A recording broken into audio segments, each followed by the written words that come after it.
Hello, this is CityScape, a regular vodcast featuring people, places, and ideas that impact our community. I'm Dan West with the Livonia Westland Chamber of Commerce. Today, we're at an important conference held each spring in Livonia to help Michigan families work with law enforcement in their search for missing loved ones. The annual Missing in Michigan Conference returned to Madonna University on May 8th, which is acknowledged as Missing Persons Day. The conference has been held at Madonna University since 2017. A nonprofit organization created the event in 2010 to connect families of missing people with law enforcement and their evolving resources available at agencies in Michigan and across the country. There are some 3,500 missing people still on file in Michigan today.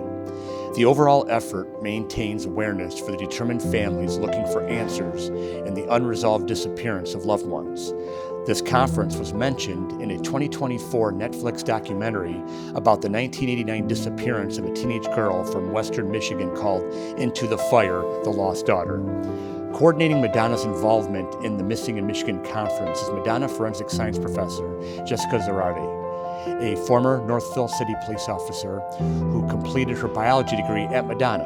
Her research developed new methods in collecting fingerprints and blood pattern evidence that earned a patent for her product that is used by law enforcement around the world. The forensics professor also works closely with the Michigan State Police. We are joined today by Jessica Zarate and then Michigan State Police Inspector Sarah Krebs, who has for years worked on missing persons cases. Thank you both for joining us today. Thank you. Thanks for having us. Yes.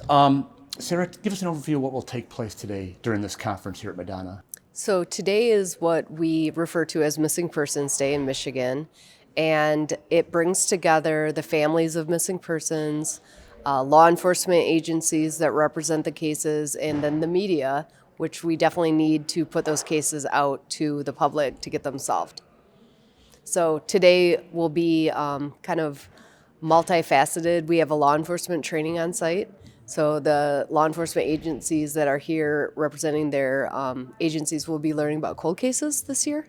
And then we have a family session where the family members get together and speak privately in the morning about their personal cases. And then at 1 o'clock, the event opens to the public, and we have an event where we give out some awards and we talk about some of the cases publicly and have a candlelight vigil to wrap up the day. How many law enforcement agencies are here, or people from law enforcement agencies, and what is the reach? Federal, state, county, local? So it's federal, state, county, local. Everybody is represented in the law enforcement training. We have about, looks like 70 different officers here on site. And the reason we coupled our event with a law enforcement training is not only to highlight what advances in technology have come to law enforcement over the years to help solve these cases, but also to integrate them with our family members and to give them that victim impact that is so necessary to get their buy-in on some of the cases. Jessica, your role here at Madonna, what did you do? What did it take for you to start bringing the Missing in Michigan Conference here to Madonna? So when Sarah founded Missing in Michigan, it started in southeast Michigan. Ford Field was the first event. And then for the next 5 years, it moved around the state. But we found that the metro area had the greatest need, and we really needed a home base to hold this, because a lot of our time planning the event was facilitating locations. And so it just was a natural fit, because our students were already volunteering and I was already helping with the event, that we would just see if we could host it here permanently, which alleviated a lot of burden on us trying to plan the event every year, knowing that we had a host location. And we've been here since 2017. Obviously, Madonna and your colleagues in forensic science, stuff like that, must be huge advocates of yes, having this program absolutely. here. And the students learn a lot from the event. Hearing from the families, and the family, they call it open mic, when the families come in and give their stories. It's very impactful, and I think hearing from the families directly has a great impact on the public and specifically our students that are entering into forensic science profession. I can imagine events like this with your students. Obviously, you're doing the theoretical studies of how to do this profession, but you're seeing the actual human toll, exactly. the human impact when you bring this together. Exactly. And it really does hit home. Yeah. I think that's just as important for law enforcement to hear. I think a lot of our training does not train around the empathy that you need to have for some of these cases. These cases go on sometimes for decades, and law enforcement sometimes isn't equipped with the skills necessary to deal with the families and keep up with a case that once it goes cold, and you have no answers for them of how do you still reach them and keep them informed. So this event kind of will help alleviate that at times. It gives the family members a place to go and seek advocacy outside of the law enforcement agency, which sometimes that's the best place. You spent a lot of your career, Inspector Krebs, on investigating missing persons cases. Thus, that's why you started this conference back in 2010. I guess talk about the annual interaction with these families and law enforcement. Just talk about the ongoing process and why it's so important to meet on a consistent basis like this. Well, what we found is that the family members come back every year, and it's the same families. And what surprised me was when we would solve one of their cases and they would still come. And they don't come because they need their case solved anymore. They come because they want to support those other families that are entering this type of grief. And we see that today with Kevin Graves' family. His case was just solved. They found his body recently, and the Graves family is here today, which I think is very impactful to those other families, that they're here to support them now. And we see that in a lot of our cases when they do get solved, that the family members will still come and still support the new families that are, Talk about how you handle the understandable emotions, and you kind of alluded to this already, but it seems like you got this multifaceted role of investigator, advocate, counselor when you're meeting with the families today. I guess talk about how you, personally and professionally balance all that in dealing with families effectively.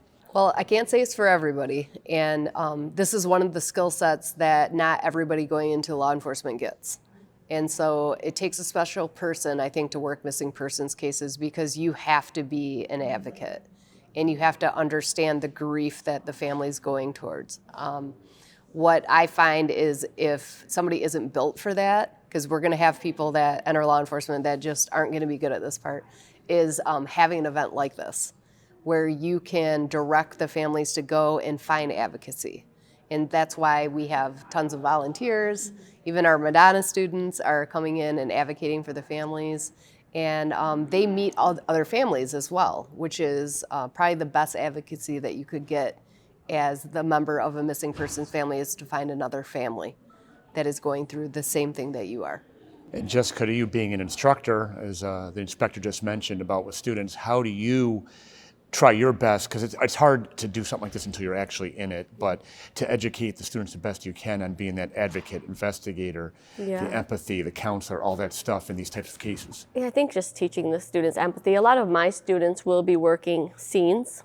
They won't be working with families or in the lab doing evidence analysis, but just understanding that when they're analyzing DNA and coming up with conclusions, there's real people that are associated with those profiles. When we're identifying, decedents, there was someone's loved one, someone's family member, and just having that empathy and understanding that isn't just science. There's a real world implications there.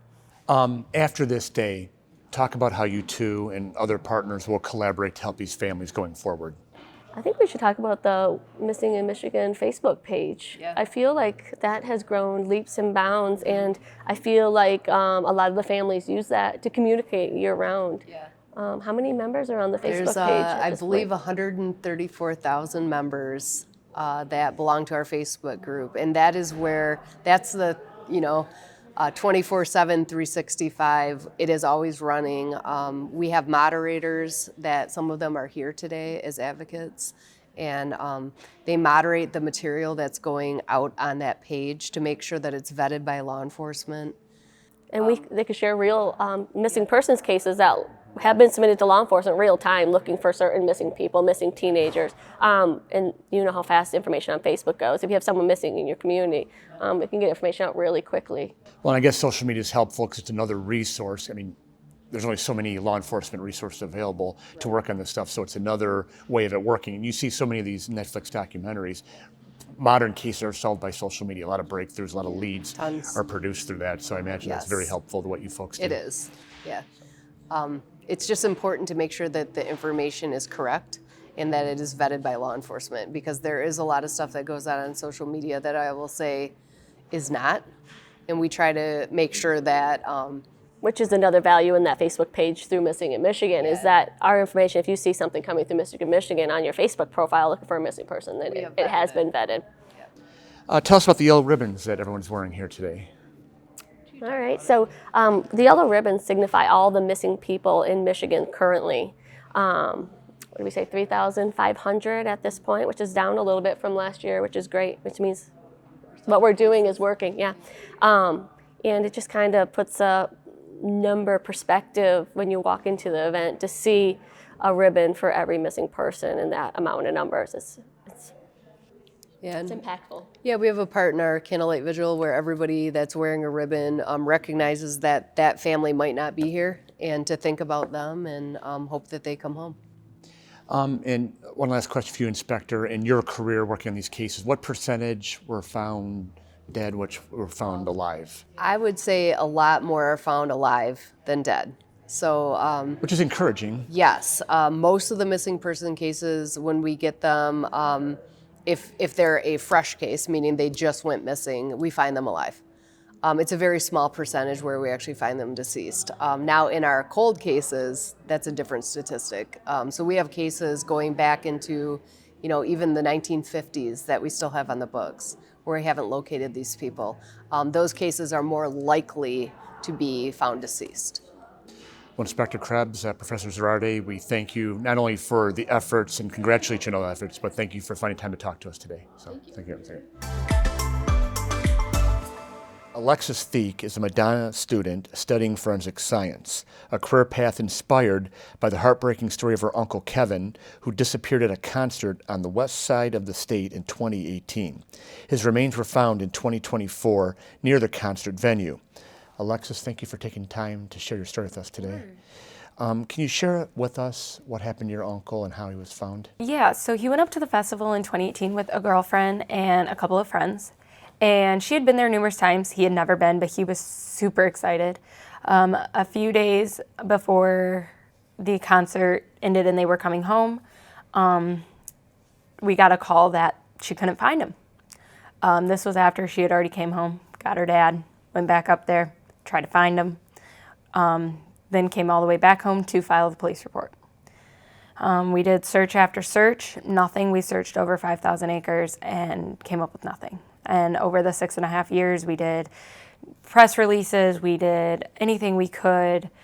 And unfortunately, in 2024, on New Year's Eve, we got the two detectives came to my grandparents' house.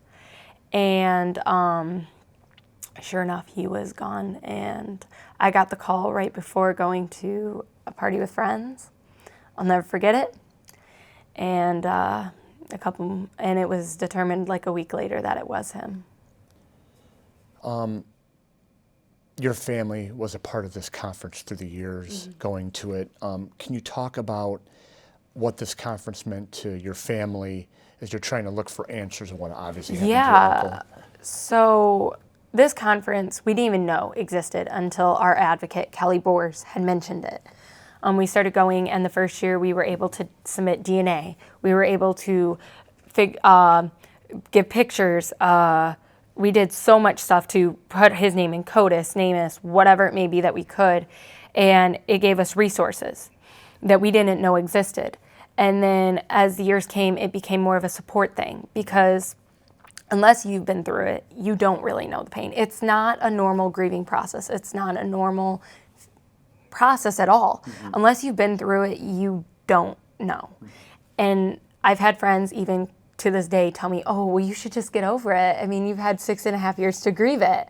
No, it's been, every year has been a different process of grief, from hoping that he'd come walk through the door, to hoping we'd find his body, to now hoping we get answers.